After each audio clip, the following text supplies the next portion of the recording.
menurut ayat Quran dan hadis Nabi itu nanti ada bermacam-macam. Ada orang beriman itu yang dimasukkan surga. Ada orang beriman itu yang dimasukkan ke dalam surga. Ada orang beriman itu yang disebut penduduk surga. Kenapa lain-lain, Pak? Karena waktu di dunia amalannya juga lain-lain. Ada orang beriman yang masuk surga. Ini paling murah tiketnya. Mau masuk surga? Kata Nabi begini, ma min abdin qala la ilaha illallah thumma mata ala dhalik illa dakhalal jannah. Kalau seorang hamba sudah mengucap dua kalimat syahadat, dia yakin dengan kebenaran kalimat itu sampai matinya, orang itu akan masuk surga. Abi Dzar yang waktu itu diajak bicara heran, ya Rasul kok gampang betul? Iya. Walaupun orang itu mencuri, iya. Walaupun orang itu berzina, iya. Biar dia mencuri, biar dia berzina, kalau dia sudah mengucap dua kalimat syahadat, dia yakin dengan kebenaran kalimat itu sampai matinya, itu orang akan masuk surga. Jadi masuk surga cukup dua kalimat syahadat, yakin sampai mati, masuk surga. Itu perkara masuk. Tapi kalau pertanyaannya diterusin, masuknya kapan, Pak? Nah, ini lain lagi urusannya. Sebab ada yang masuknya itu langsung, ada yang mampir dulu. Di sana tempat cuma dua, kalau tidak surga, neraka. Mau ke surga tapi mampir dulu, yang mampirnya jelas di neraka.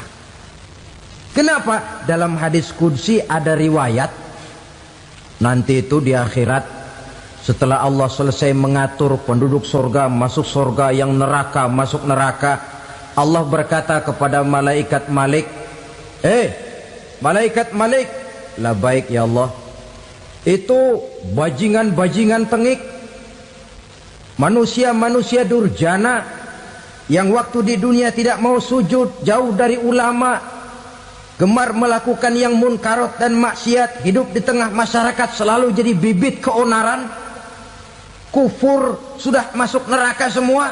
Sudah ya Allah. Nah, kalau sudah, coba sekarang kamu masuk, Malik. Saya, iya, masuk neraka. Mau apa ya Allah? Kata Allah, akhriju minan nar man kana fi qalbihi misqala habatin min khardalin min iman. Kau masuk neraka, cari di dalam neraka orang-orang yang ada imannya walaupun kecil sebesar biji zarah, angkat mereka keluar. Masuk malaikat Malik ke neraka, cari orang yang ada imannya, korek-korek. Ya repot, udah pada gosong. Yang ada imannya diangkat ke atas, yang ada imannya diangkat ke atas, lalu dimandikan di Nahrul Hayat, namanya sungai kehidupan di akhirat nanti. Cakep lagi rupanya, bersih lagi wajahnya, apel di hadapan Allah. Kata Allah, bagaimana mas? Kapok nggak sampean? Kapok ya Allah. Nah, kalau kapok, idhab fadkhulil jannah, pergi masuk surga sana. Berangkat mereka ke surga, ketemu sama teman-temannya yang udah sampai lebih dulu, yang nggak pakai mampir lagi. Terjadi dialog. Kata teman-temannya yang udah pada nyampe duluan, mas, iya, emang baru sampai? Saya baru sampai. Memang mampir di mana dulu mas? Kita sudah lama sampai di surga. Saudara buka surah Al-Muddatsir ayat 34-35. Ma salakakum fis saqar? Kenapa kamu mampir di neraka Saqar? Qalu lam naku minal musallin. Mereka menjawab, kami mampir di neraka Saqar mas, gara-gara dulunya kami waktu di dunia ndak pernah sholat. Ndak pernah sholat? Ndak pernah. Kan rumahnya dekat masjid, cuma dekat doang mas. Sholat mah enggak saya. Enggak pernah ngasih makan fakir miskin, enggak pernah hadir di majelis taklim, pendeknya enggak pernah melakukan kebajikan, maka saya pun mampir di neraka sakor. Untung betul saya punya iman mas sedikit. Waktu hidup di dunia dulu saya pernah mengucap 2 kalimat syahadat, sekali-kalinya waktu mau kawin. Masya Allah. Untung saja kawin, kalau nggak kawin polos.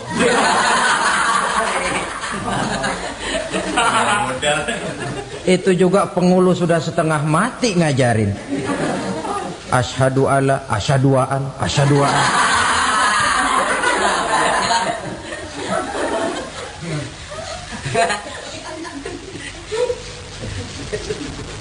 Ini namanya masuk surga, ada mampir dulu.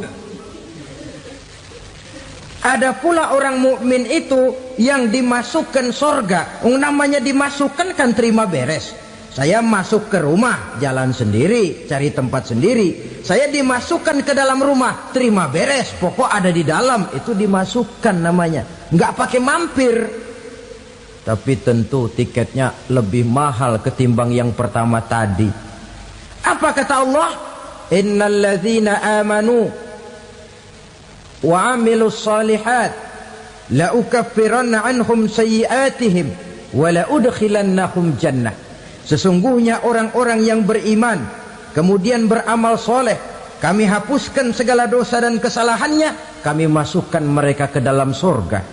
Lihat ayatnya, Allah yang memasukkan, kita yang dimasukkan. Tidak pakai transit, tidak usah mampir. Cuma tidak cukup syahadat, tidak cukup amanu, tapi diiringi dengan wa amilus salih. Iman, amal. Tidak cukup syahadat, lalu dibuktikan dia sholat, dia zakat, puasa, lalu dia melakukan berbagai macam kebajikan. Ini yang menyebabkan dia tidak pakai mampir di tempat yang bernama sakor. Lalu ada pula orang mukmin itu yang disebut penduduk sorga. Wah, ini sudah VIP ini. Ashabul jannah, penduduk sorga. Siapa mereka? Kata Allah, innal ladzina amanu summa istaqamu fala khaufun alaihim wala hum yahzanun ulaika ashabul jannah hum fiha khalidun. Sesungguhnya orang-orang yang beriman lalu istiqamah, tetap dalam melaksanakan perintah Allah, tidak goyang, tidak labil tapi stabil, istiqamah, mereka tidak takut dan tidak bersedih hati. Merekalah penduduk surga. Iman, istiqamah. Tidak punya duit, sembahyang. Banyak duit, sembahyang. Miskin, sembahyang. Kaya, tetap sembahyang. Istiqamah. Kadang orang kalau susah rajin ke masjid, banyak duitnya ngelihat masjid melengos. Waktu miskin hamba Allah, setelah kaya jadi hamba harta. Bergeser, tidak ada nilai istiqomahnya. Saudara-saudara, dengan begitu penduduk neraka itu dua. Ada penduduk permanen, ada penduduk yang semi permanen. Yang semi permanen orang-orang beriman yang mempunyai dosa besar. Mereka masuk ke neraka untuk menerima azab sesuai dengan dosanya. Bila selesai masa azab itu, mereka akan diangkat untuk ditempatkan kembali ke dalam surganya Allah Subhanahu wa ta'ala. Nah, dikala itulah saudara-saudara, ada yang disebut syafaat dari Rasulullah Sallallahu Alaihi Wasallam. Tapi tentu jangan lupa, syafaat ini ibarat kain menambal dia. Kita punya kain bolong-bolong sedikit, syafaat yang menambal. Sholat kita ada kurang dikit, sedekah kita ada campur riak dikit, amalan kita ada tidak karena Allah dikit, kita berharap syafaat. Jadi biarlah kain masih bolong-bolong, yang penting punya kain. Tapi kalau kainnya tidak ada, yang ditambal apanya? sholat tidak, puasa tidak, zakat tidak, berharap syafaat saja. Ya, terlalu berlebihan itu. Saudara hadirin yang saya hormati, apabila selesai proses penghisaban, proses penghitungan, maka dikala itulah manusia terbagi dalam dua kelompok besar. Fariqun fil jannah wa fariqun fis sa'ir. Sekelompok orang-orang beruntung yang masuk ke dalam surga, dan sekelompok lagi masuk ke dalam neraka.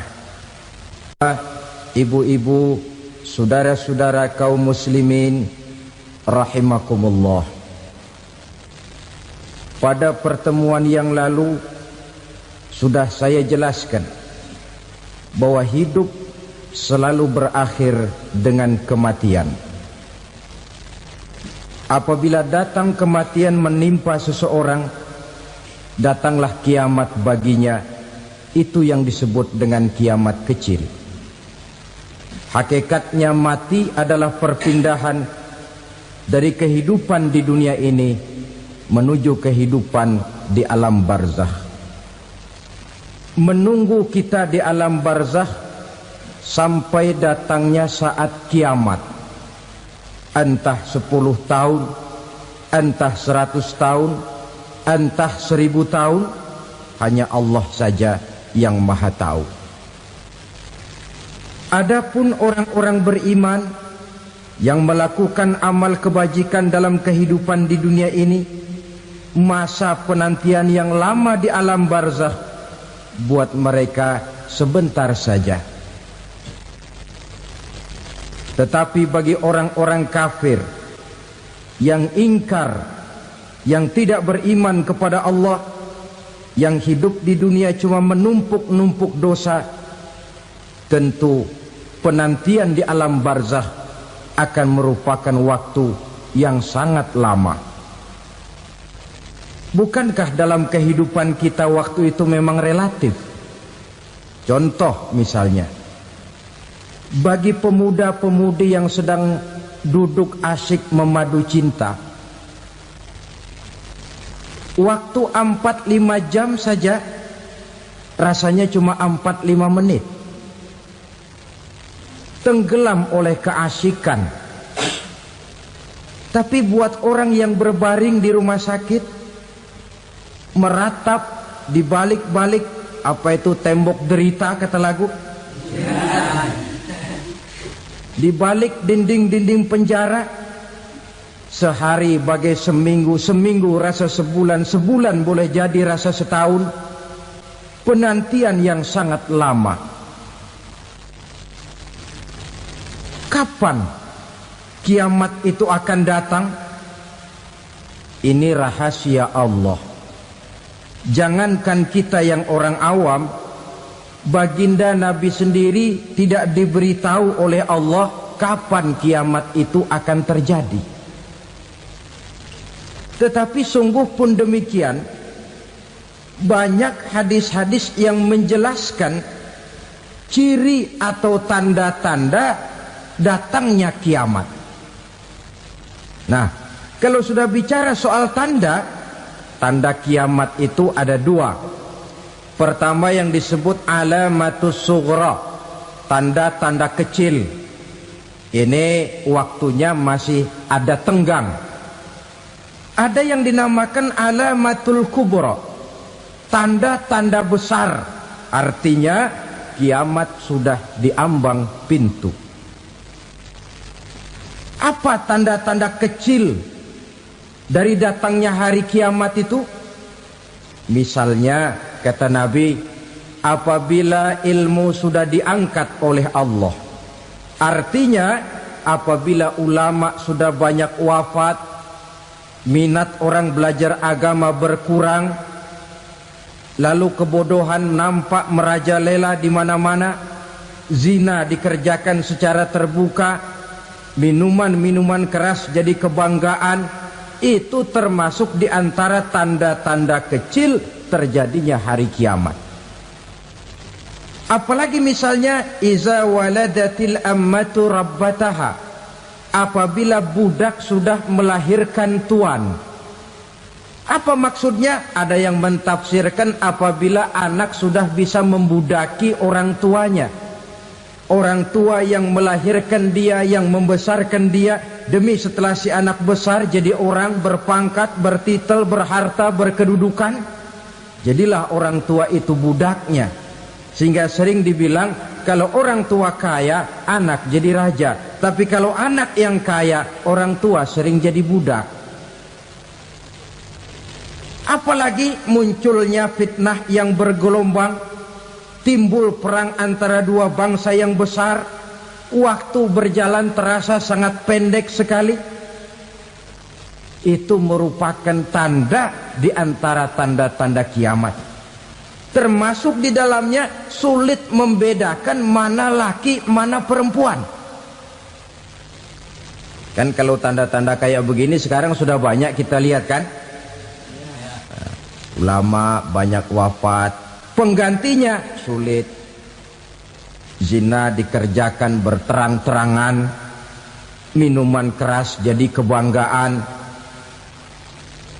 banyak anak membudaki orang tuanya, sulit membedakan mana laki mana perempuan. Kadang-kadang dari belakang kita lihat perempuan bener, begitu kita colek nengok jenggotan.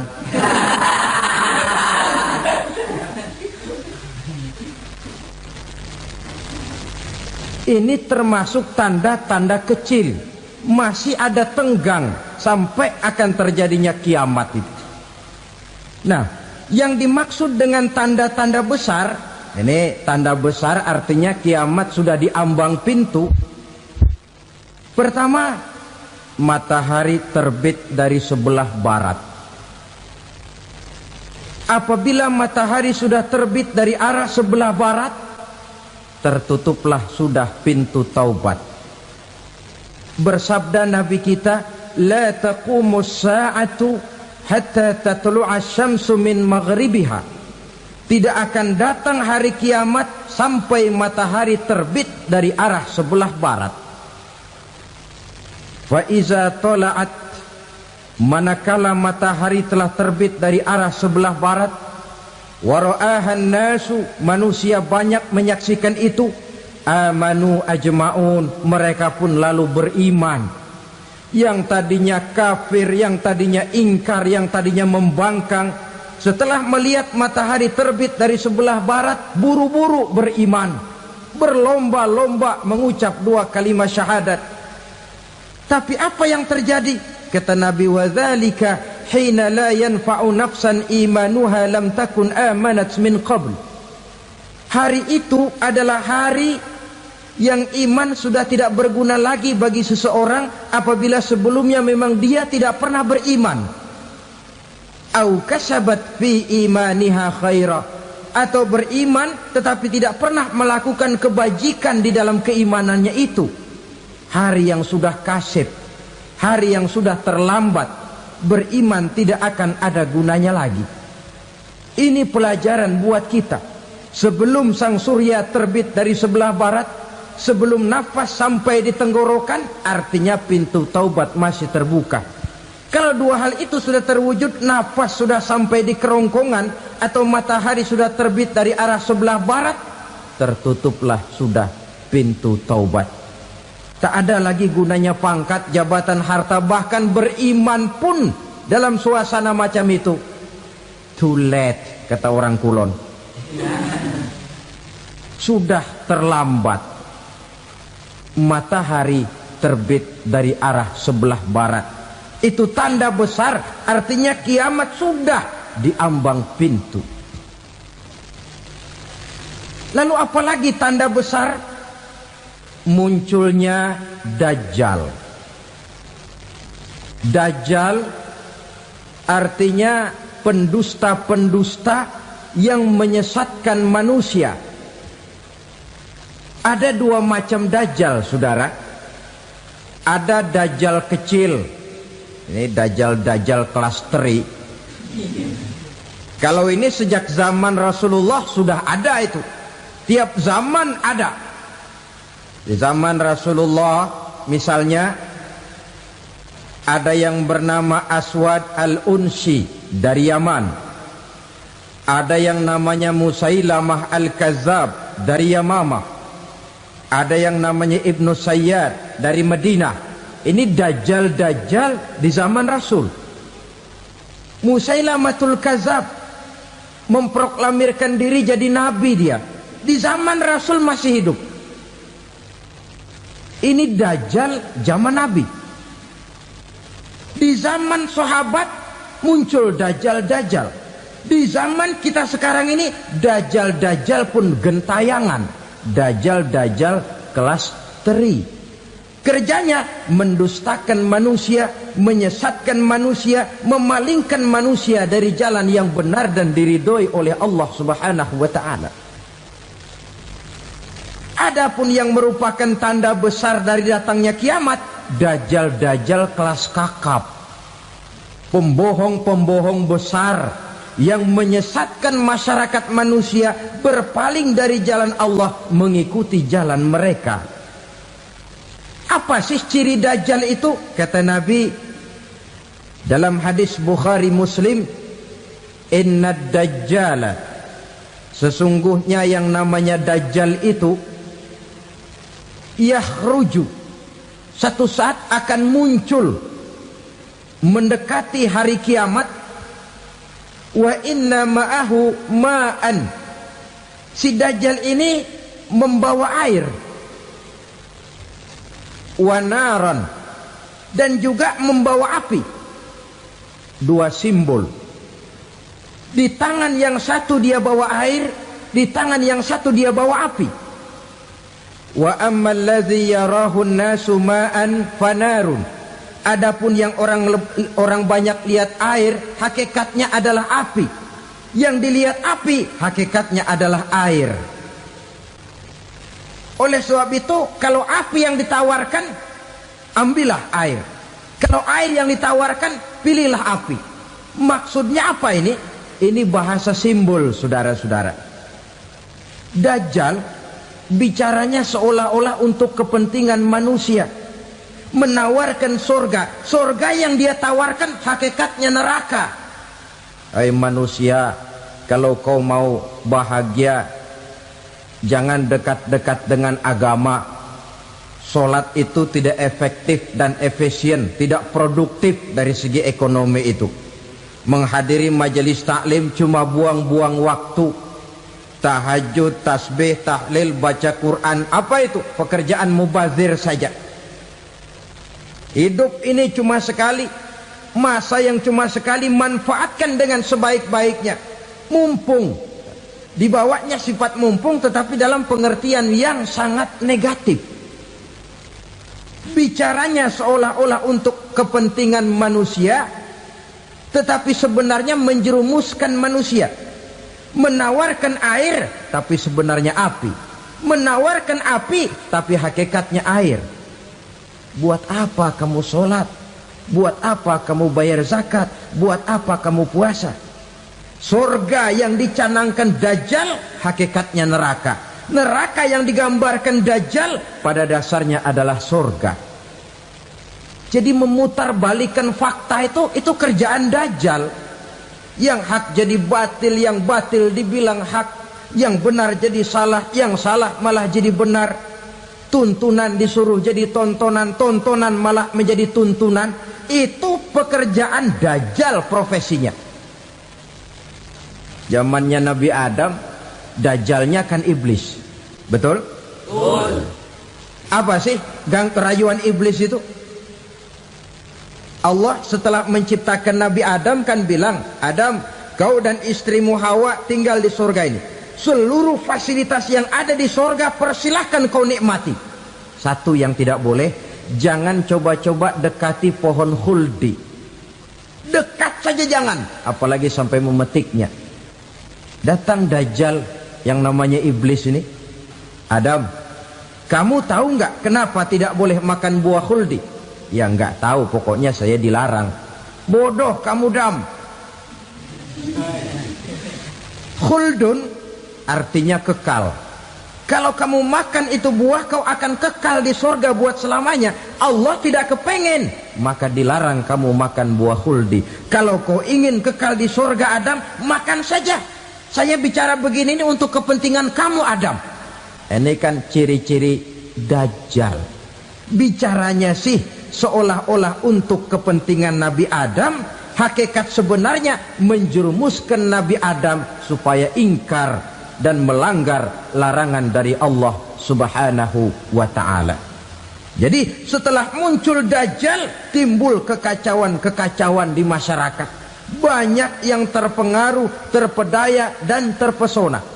Termasuk mereka yang memproklamirkan diri jadi nabi, mereka yang memproklamirkan diri jadi rasul di zaman sesudah Rasulullah wafat. Itu adalah Dajjal.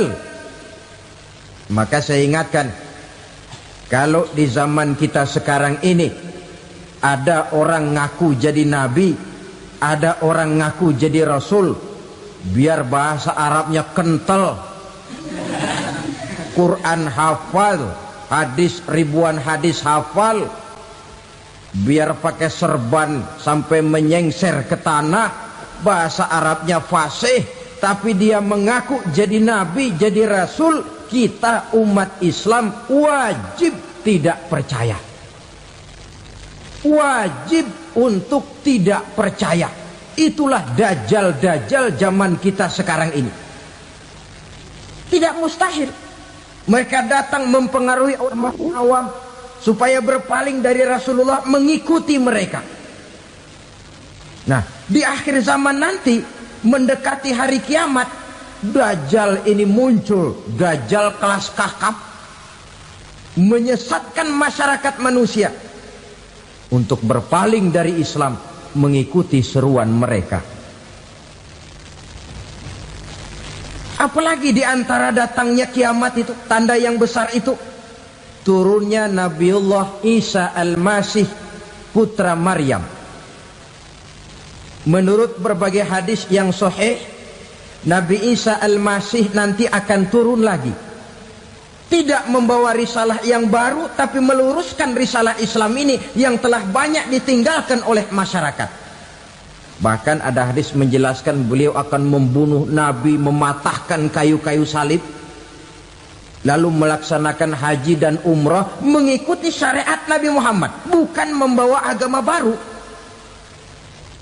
Menjadi semacam mujaddid, reformer, menyelamatkan manusia dari bisikan Dajjal. Bahkan ada riwayat yang menjelaskan bahwa Nabi Isa berhasil mengalahkan Dajjal, mengembalikan masyarakat manusia kembali kepada ajaran Islam yang datang dari Allah, dibawa oleh Rasulullah sallallahu alaihi wasallam.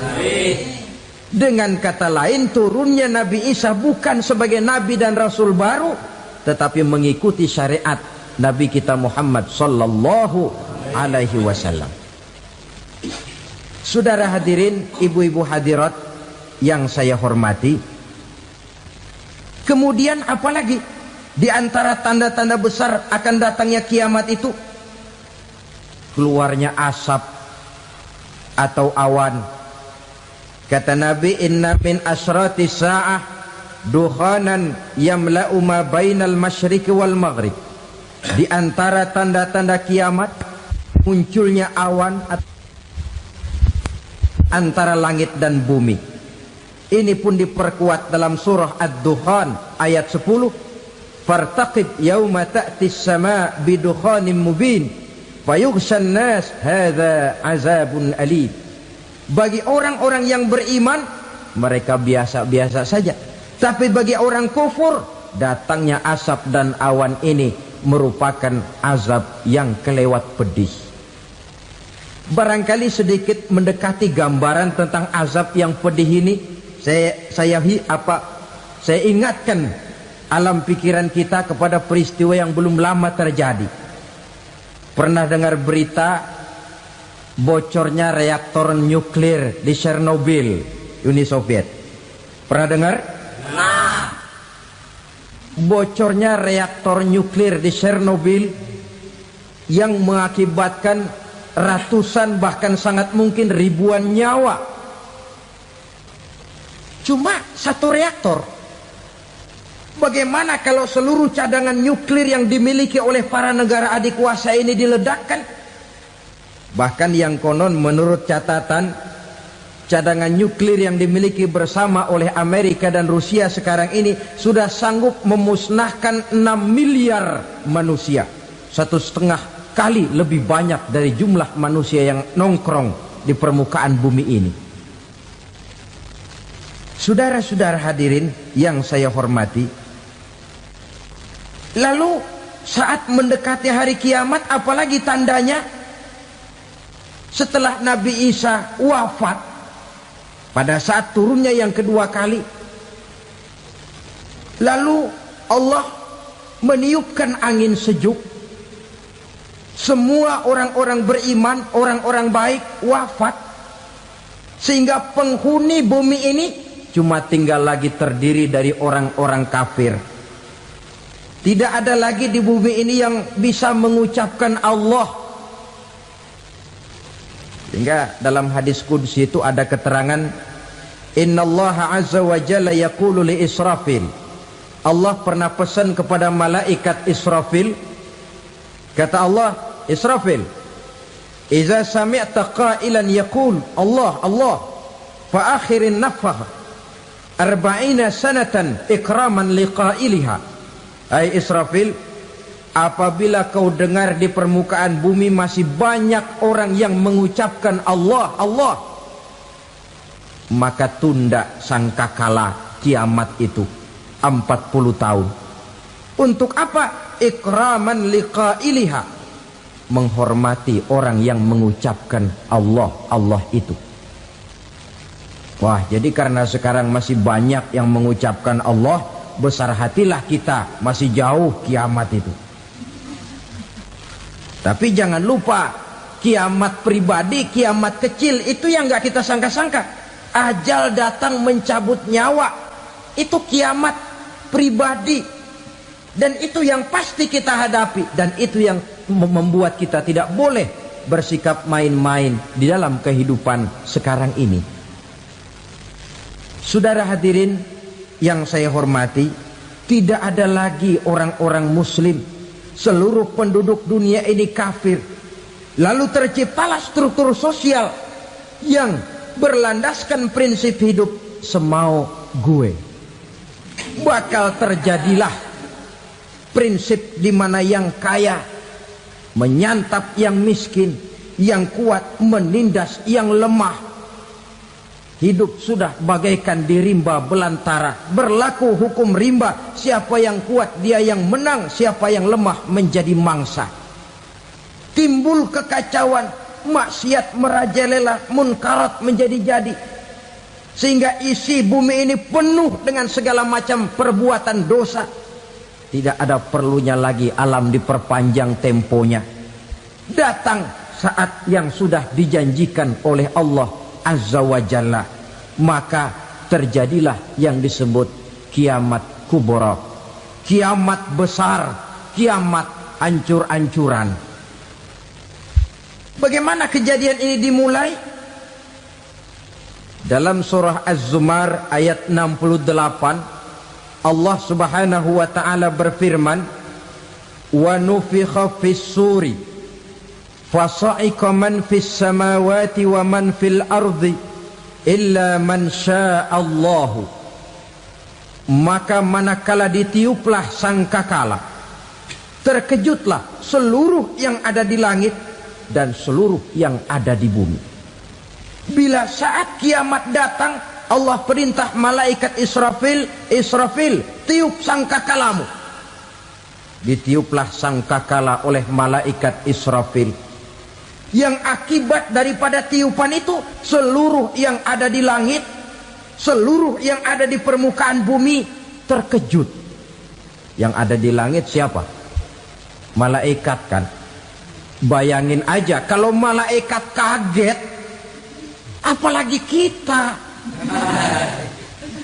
Terkejut seluruh makhluk yang ada di bumi, yang ada di langit mendengar suara sangkakala itu. Bunyinya tidak sanggup kita bayangkan dahsyatnya. Ledakan nuklir, ledakan neutron, belum apa-apa ketimbang bunyi sangkakala malaikat Israfil ini. Nah, lalu mendengar bunyi sangkakala ini, gemparlah makhluk, kacaulah alam. Bumi gempa, planet-planet bertabrakan, gunung meletus, air laut tumpah ke darat, angin topan bertiup, halilintar menyambar. Lalu semua yang bernama hidup mati total. Mati bareng tanpa persiapan. La haula wala quwata illa billah. Saya kadang-kadang dalam tafakur bermohon, ya Allah, mudah-mudahan saya enggak nemuin kiamat beneran. Ngeri. Tidak bisa kita bayangkan macam apa suasana seperti itu. Allah saja banyak memberikan gambaran, misalnya Al-Qari'ah, wa mal qari'ah, wa ma adraka mal qari'ah. Kejadian yang menggemparkan. Tahukah kamu apa kejadian yang menggemparkan itu? Yauma yakunun nasu kal farasil mabsus wa takunul jibalu kal ihnil manfus. Pada saat itu manusia berterbangan bagai kupu-kupu, gunung berterbangan seperti kapas ditiup angin. Gunung saja macam kapas, konon lagi manusia. Kematian total, mulai semut sampai gajah mati, jin mati, iblis mati, malaikat mati. Malaikat saja mati. Saudara hadirin yang saya hormati, kematian total yang tanpa persiapan. Orang bilang, Pak, kalau mati bareng begitu yang repot malaikat maut dong ya. Cabut sana, cabut sini. Itu kalau menurut logika kita, mestinya begitu menurut logika. Tapi logika juga yang nggak perlu serepot itu. Sebab untuk mematikan listrik di wilayah DKI, di wilayah Jakarta, nggak perlu tiap rumah didatengin, matiin, ya lama. Cukup dari kantor pusatnya saja PLN tekan satu tombol, gelaplah seluruh Jakarta. Saudara hadirin yang saya hormati, kematian total. Lalu setelah kematian total, planet-planet juga mati, dalam arti tidak bergerak dan beredar. Angin mati, dalam arti tidak bertiup. Air mati, dalam arti tidak ada riak gelombang. Pokoknya semua mati. Kullu nafsin za'iqatul maut. Semua yang bernafas mati. Dalam ayat lain, kullu man 'alaiha fan. Semua yang ada di permukaan bumi fana. Yang kekal cuma Allah Subhanahu wa ta'ala. Yang paling belakang mati, malaikat maut dan malaikat Israfil.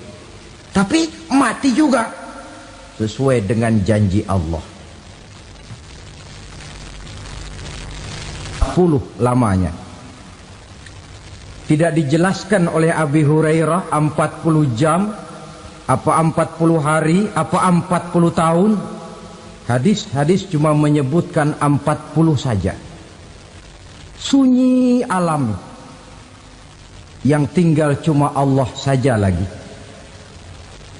Ketika itu Allah berseru-seru, katanya, limanil mulkul yauma. Siapa para penguasa hari ini? Mana itu raja-raja dan penguasa yang dulu mengaku jadi Tuhan? Fir'aun. Mana Fir'aun sekarang? Yang dulu jadi raja, merasa berhasil, sombong, lalu tidak mau turun-turun dari kekuasaannya, sampai kepada puncak kekurang ajarannya mengangkat diri jadi Tuhan. Mana itu Fir'aun? Namrus. Mana sekarang Namrus? La ilaha illa ana. Ternyata tidak ada Tuhan lain selain daripada aku, kata Allah. Proses kemudian, saudara-saudara, turunlah hujan dari langit. 40 lamanya hujan itu. Tidak jelas juga 40 jam apa 40 hari. Setelah air turun membasahi, datanglah tiupan sangkakala yang kedua.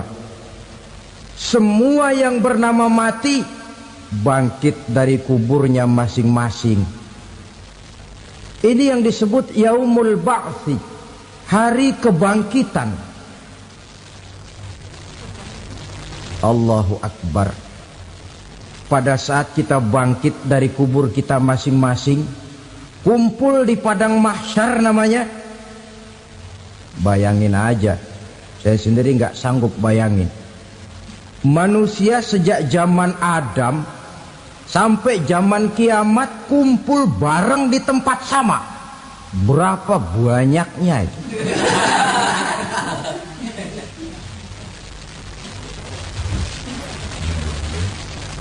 Dan yang luar biasa menurut satu riwayat, pada saat bangkit itu, Masya Allah, roman muka kita berubah, disesuaikan dengan amalan kita waktu di dunia ini. Barang siapa yang waktu di dunia amalannya itu amalan tikus, di akhirat nanti dia bangkit dari kubur, mukanya seperti muka tikus. Gagah betul badannya, tapi mukanya seperti tikus. Kenapa? Amalannya waktu di dunia seperti amalan tikus. Apa amalan tikus itu? Suka ngegeragoti barang yang sudah disimpan rapi-rapi. Orang sudah simpan uang rapi-rapi, simpan perhiasan rapi-rapi, digeragoti oleh tikus.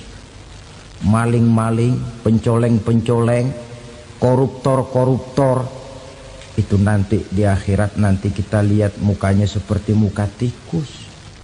Oh ini waktu di dunia suka nyolong, mukanya seperti muka tikus. Barang siapa yang waktu di dunia ini amalannya itu amalan macan, dia akan bangkit nanti mukanya seperti muka macan. Apa amalan macan? Macan itu amalannya menang-menangan. Orang yang mau menang saja nggak mau mengalah. Coba lihat di hutan. Kenal hutan nggak? Di hutan, raja hutan di mana-mana pasti macan. Betul kan? Betul. Padahal hutan belum pernah bikin pemilihan umum. Tapi macan tidak peduli ada pemilihan umum apa tidak, pokok saya raja. Sebab apa? Macan jadi raja itu bukan karena benar, tapi karena kuat jadi raja. Setelah dia jadi raja, rakyat hutan yang mesti dilindungi malah dimakan oleh raja macan. Kambing rakyat hutan dimakan oleh macan. Ayam rakyat hutan dimakan oleh macan. Itu nanti kita lihat di akhirat itu mukanya seperti muka macan, gagah betul. Lalu barang siapa yang di dunia ini amalannya itu seperti amalan anjing, nanti dia punya muka seperti muka anjing. Apa amalan anjing? Pertama, anjing itu kalau disuruh jaga rumah, dia tidak bisa membedakan mana maling, mana tamu. Biar yang datang maling, kalau bawa tulang, anjing kalem. Yang kedua, anjing itu akan setia kepada siapa saja yang memberinya roti. Siapa yang memberinya roti, itulah majikannya. Apa kata majikannya, pasti dia laksanakan. Soal benar atau salah, dia tidak peduli. Setelah anjing dapat roti, dia tidak punya pilihan lain kecuali bilang, abdi mah kumaha juragan wae ayeuna mah.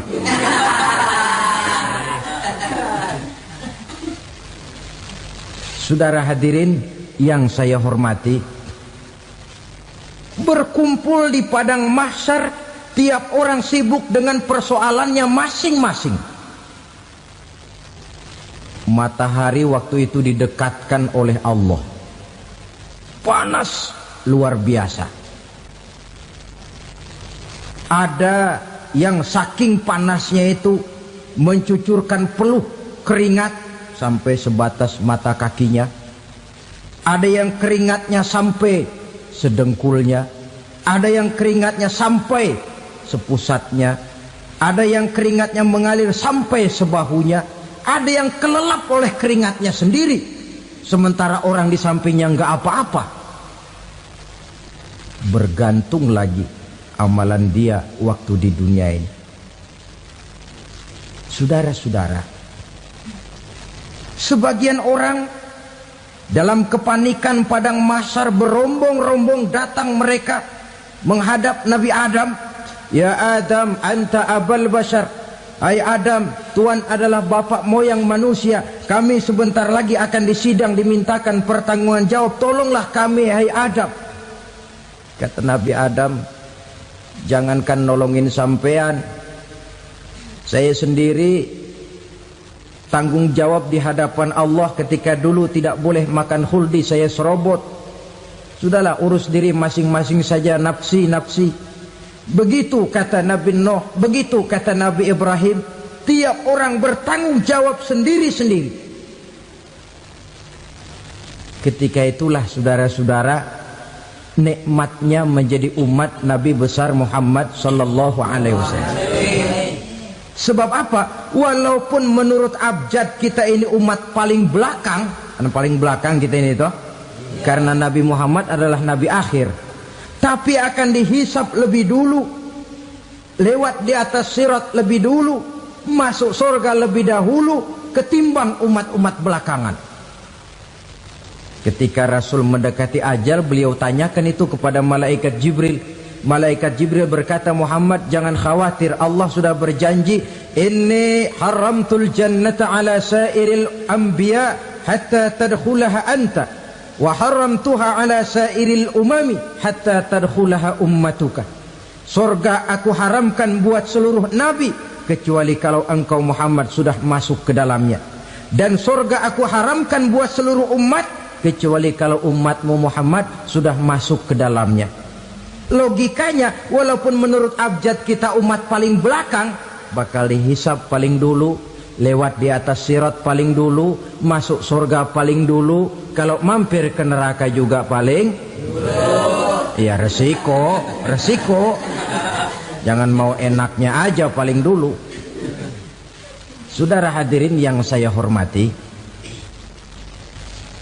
setelah masa kebangkitan itu jangan dikira begitu bangkit langsung diperiksa.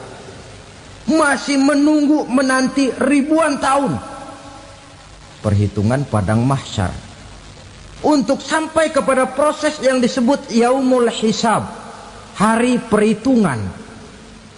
Seorang demi seorang bakal dipanggil. Bayangkan saja, kita se-RT saja di absen, kadang-kadang perlu waktu lama. Ini manusia sejak zaman Nabi Adam sampai datang hari kiamat, satu demi satu disidang di hadapan Qadhi Rabbul Jalil.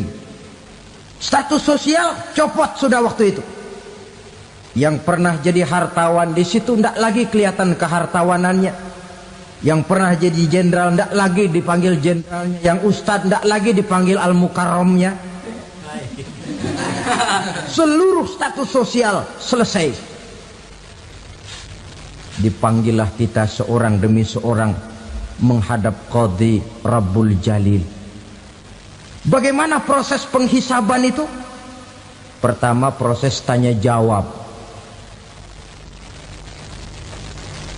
Di antaranya ada hadis menyatakan, lan tazula qadama 'abdin yaumal qiyamah hatta yus'ala an arba'i khisalin. Besok di hari kiamat tidak akan bergeser telapak kaki seorang hamba sampai dia ditanya lebih dulu tentang 4 persoalan. Tentang ilmunya. Kemana ilmu itu diamalkan? Tentang umurnya. Di mana umur itu dihabiskan? Tentang masa mudanya.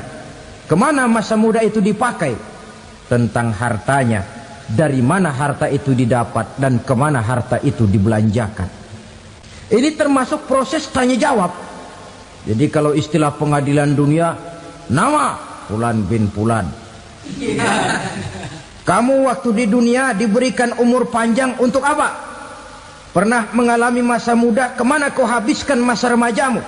Kau diamanahkan ilmu, dengan apa ilmumu kau amalkan? Kau diberikan harta, dari mana harta kau dapat, kemana kau belanjakan?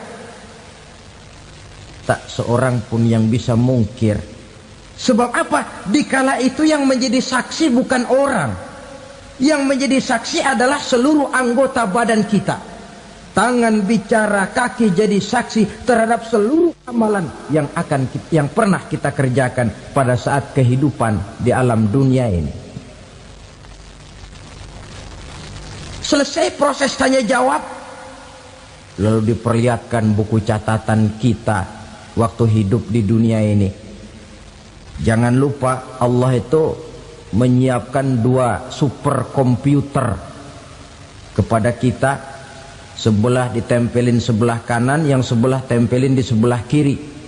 Komputer itu namanya Raqib dan Atid. 2 malaikat yang apabila baik kita lakukan, refleks saja akan menulis kebajikan kita. Jahat kita kerjakan akan tertulis. Catatan itu nanti diperlihatkan kepada kita.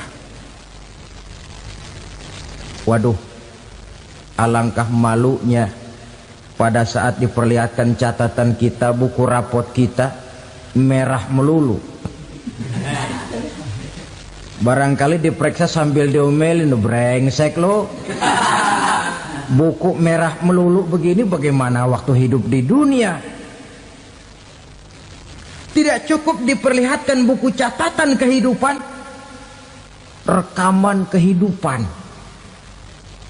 Rekaman kehidupan kita secara utuh sejak terlahir sampai ajal datang merenggut nyawa.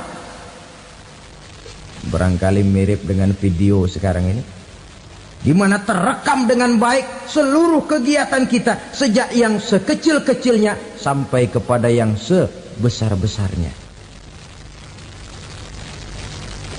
Untuk kemudian kita pun menerima balasan. In khairan fa khairun wa in syarran fa syarrun. Kalau baik ya baik balasannya, kalau jahat ya jahat juga balasannya. Catatan-catatan kita diberikan. Kalau banyak kebajikannya diberikan di tangan kanan dengan cara yang halus. Kalau banyak kejahatannya diberikan dari sebelah kiri atau dilempar dari belakang.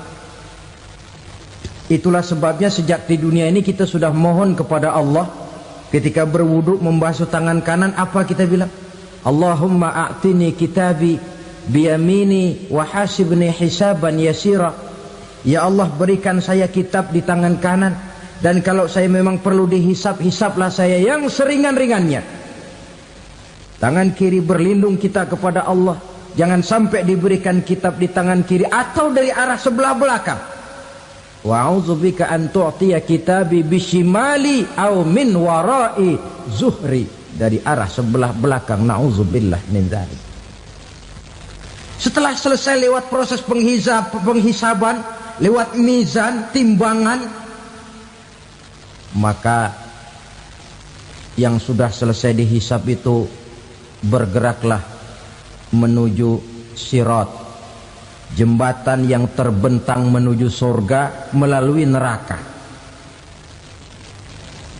Saudara-saudara, panjangnya perjalanan sirat itu memakan waktu ratusan tahun. Tetapi orang yang lewat di atas sirat pun macam-macam, bergantung amalannya ketika di dunia ini. Ada yang lewat di atas sirat itu kal barkil khatib, seperti kilat yang menyambar, lep, sudah sampai dia di surga. Cepat bukan main. Ada yang lewat di atas sirat itu seperti orang lari-lari. Ada yang lewat di atas sirat itu seperti orang jalan biasa. Ada yang sambil merangkak, ada yang sambil ngesor, ada yang sambil gelayutan, ada yang selamat sampai ke ujung ke surga, ada yang tergelincir jatuh masuk ke dalam neraka, bergantung amalannya dalam kehidupan di dunia sekarang ini. Tiap kita akan melewati yang namanya sirat ini. Saudara-saudara kaum muslimin yang saya hormati, dengan demikian mereka yang selamat melalui sirat sampai ke terminal akhir surga, mereka yang ketika dihisab ternyata banyak kejahatannya daripada kebaikannya, mereka singgah di dalam neraka. Nah, adapun orang-orang yang beriman menurut ayat Quran dan hadis Nabi itu nanti ada bermacam-macam. Ada orang beriman itu yang dimasukkan surga. Ada orang beriman itu yang dimasukkan ke dalam surga. Ada orang beriman itu yang disebut penduduk surga. Kenapa lain-lain, Pak? Karena waktu di dunia amalannya juga lain-lain. Ada orang beriman yang masuk surga. Ini paling murah tiketnya. Mau masuk surga? Kata Nabi begini, ma min abdin qala la ilaha illallah thumma mata ala dhalik illa dakhalal jannah. Kalau seorang hamba sudah mengucap dua kalimat syahadat, dia yakin dengan kebenaran kalimat itu sampai matinya, orang itu akan masuk surga. Abi Dzar yang waktu itu diajak bicara heran, ya Rasul kok gampang betul? Iya, walaupun orang itu mencuri, iya, walaupun orang itu berzina, iya. Biar dia mencuri, biar dia berzina, kalau dia sudah mengucap dua kalimat syahadat, dia yakin dengan kebenaran kalimat itu sampai matinya, itu orang akan masuk surga. Jadi masuk surga cukup dua kalimat syahadat, yakin sampai mati, masuk surga. Itu perkara masuk. Tapi kalau pertanyaannya diterusin, masuknya kapan, Pak? Nah, ini lain lagi urusannya. Sebab ada yang masuknya itu langsung, ada yang mampir dulu. Di sana tempat cuma dua, kalau tidak surga, neraka. Mau ke surga tapi mampir dulu, yang mampirnya jelas di neraka.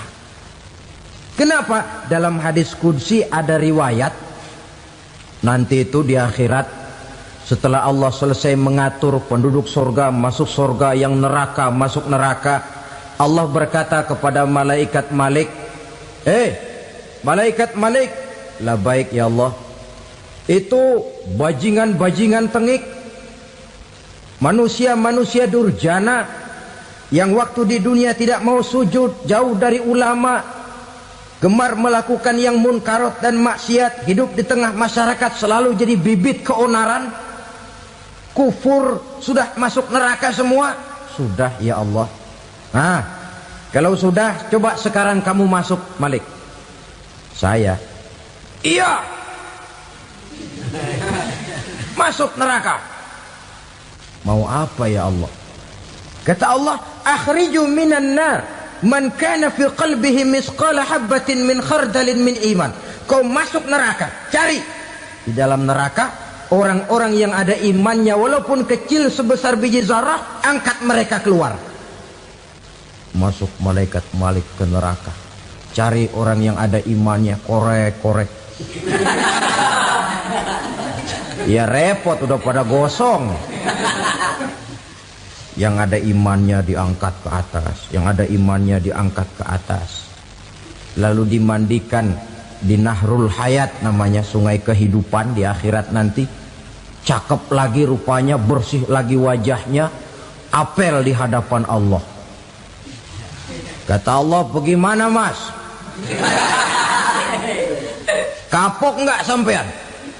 Kapok ya Allah. Nah, kalau kapok, idhab fadkhulil jannah, pergi masuk surga sana. Berangkat mereka ke surga. ketemu sama teman-temannya yang udah sampai lebih dulu, yang nggak pakai mampir lagi. Terjadi dialog. Kata teman-temannya yang udah pada nyampe duluan, "Mas, iya, emang baru sampai?" "Oh, saya baru sampai." "Memang mampir di mana dulu, Mas? Kita sudah lama sampai di surga." Saudara buka surah Al-Muddatsir ayat 34-35. "Ma salakakum fis saqar?" Kenapa kamu mampir di neraka Saqar? Qalu